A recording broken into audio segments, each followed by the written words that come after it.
خاص موقع 14 جنوری کا ہمارے قریب آ رہا ہے، جس کو ہر بچہ اور بوڑھا بخوبی جانتا ہے۔ سنکرانتی کہتے ہیں، بسنت کا تہوار کہتے ہیں۔ اس کی تاریخ کے سلسلے میں ڈاکٹر بی ایس نجار لکھتے ہیں،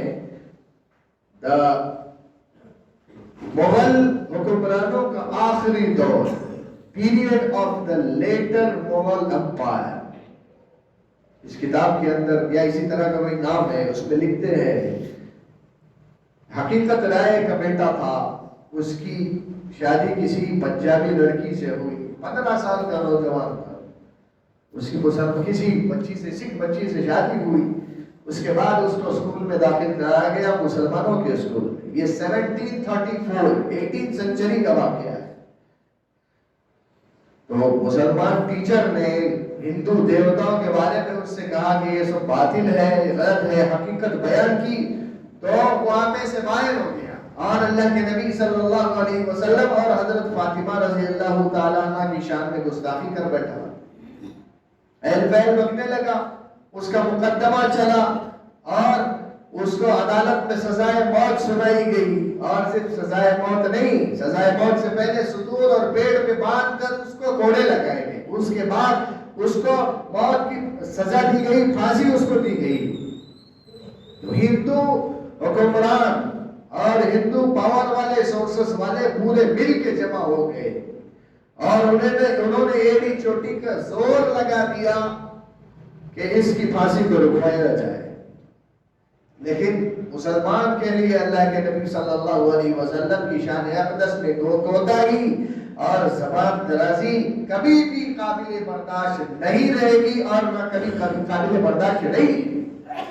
اس کو سزا دی گئی تو اس کے غم میں انہوں نے بسنت کا تہوار منانا شروع کیا۔ ایک روایت اس طرح سے کہتی ہے، اور اس کی حقیقت رائے کے بیٹے کی یاد میں پتنگ اڑانے لگے کہ اس نے اللہ کے نبی صلی اللہ علیہ وسلم کی شان میں گستاخی کی، اور گستاخی کی بنیاد پر اس گستاخ رسول کو سزا دی گئی، تو اس کی یاد میں پتنگ اڑانے لگے، اور ہمارے مسلمان نوجوان اور بچے پورے زور و شور کے ساتھ اللہ کے نبی صلی اللہ علیہ وسلم کے گستاخ کی یاد میں گویا پتنگ اڑا رہے۔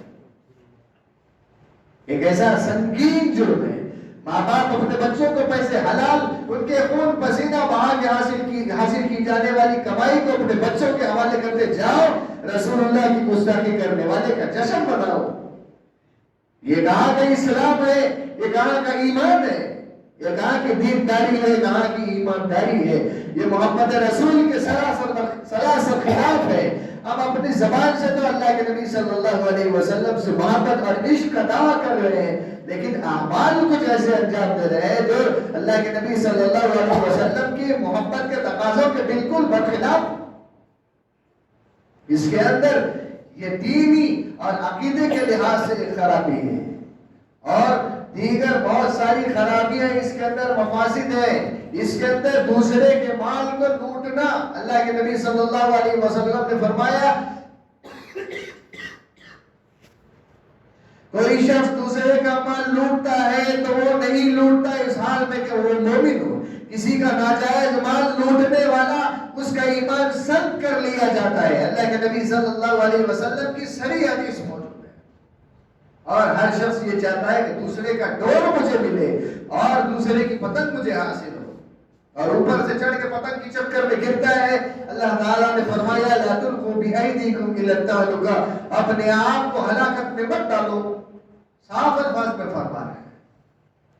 اللہ کے نبی صلی اللہ علیہ وسلم نے فرمایا دوسرے کے مال کو ناجائز طریقے پر مت کھاؤ، کسی کو تکلیف مت دو، ناجائز سزا مت دو، کسی کا حق مت دباؤ، اور ہر پتنگ اڑانے والا یہ چاہتا ہے کہ میری پتنگ، میرا ڈور محفوظ رہے اور سامنے والے کی پتنگ کٹ جائے۔ وَلَا تَأْكُلُوا أَمْوَالَكُمْ بَيْنَكُمْ بِالْبَاطِلِ، آپس میں ایک دوسرے کا مال ناجائز طریقے پر مت کھاؤ۔ یہ اسلامی تعلیمات کے خلاف ہے، اور اس کے اندر اسراف پایا جاتا ہے۔ اللہ تعالیٰ نے فرمایا ان المبذرین کانوا اخوان الشیاطین، یہ اسراف کرنے والے، بغیر واجبی ضرورت کے اپنے مال کو اڑانے والے، یہ شیطان کے بھائی ہے۔ اللہ تعالیٰ نے اس کے بالمقابل یہ تعلیم دی کلوا صرف کھاؤ پیو اور اس میں اسراف اور بالکل بھیجا اڑانے والا رویہ اختیار مت کرو.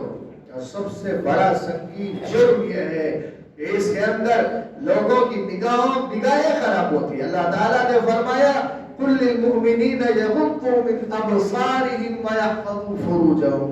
ایمان والوں سے نبی کہہ دو کہ اپنی نگاہوں کو نیچی رکھے. اور آپ پتنگ بازی کر رہے ہیں, پتنگ اڑا رہے ہیں اور دوسرے کے گھر میں جھانک رہے ہیں. اس کی بہن ماں بیٹی کسی گھر کے کام میں مصروف ہے, اس کو اس کا احساس بھی نہیں ہے کہ فلاں نالائق چھت پہ چڑھ کے مجھے گھور رہا ہے.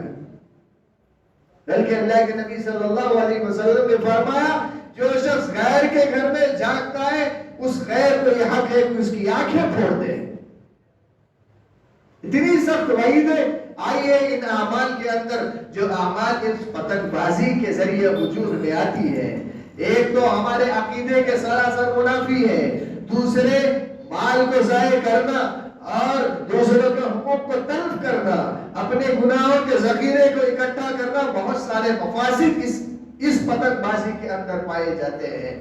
لہذا مسلمانوں سے یہ گزارش ہے کہ اتنی بڑی بات اللہ کے نبی صلی اللہ علیہ وسلم کی گستاخی کا جشن منانے کے لیے یہ پتنگ بازی کی جاتی ہے. اتنی بڑی بات آنے کے بعد کسی مسلمان کا اگر اس کے دل میں ایمان اور اسلام کا جذبہ ہے, رسول اللہ صلی اللہ علیہ وسلم کی محبت اور آپ کی عقیدت اس کے دل کے اندر ہے, تو وہ کبھی پتنگ نہیں اڑائے گا.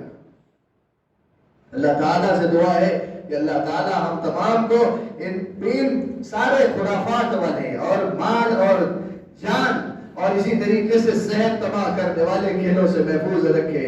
اللہ تعالیٰ ہم تمام کو خیر اور عافیت عطا فرمائے اور اغیار کے طریقوں کو اختیار کرنے سے محفوظ رکھے. وآخر دعوانا الحمدللہ.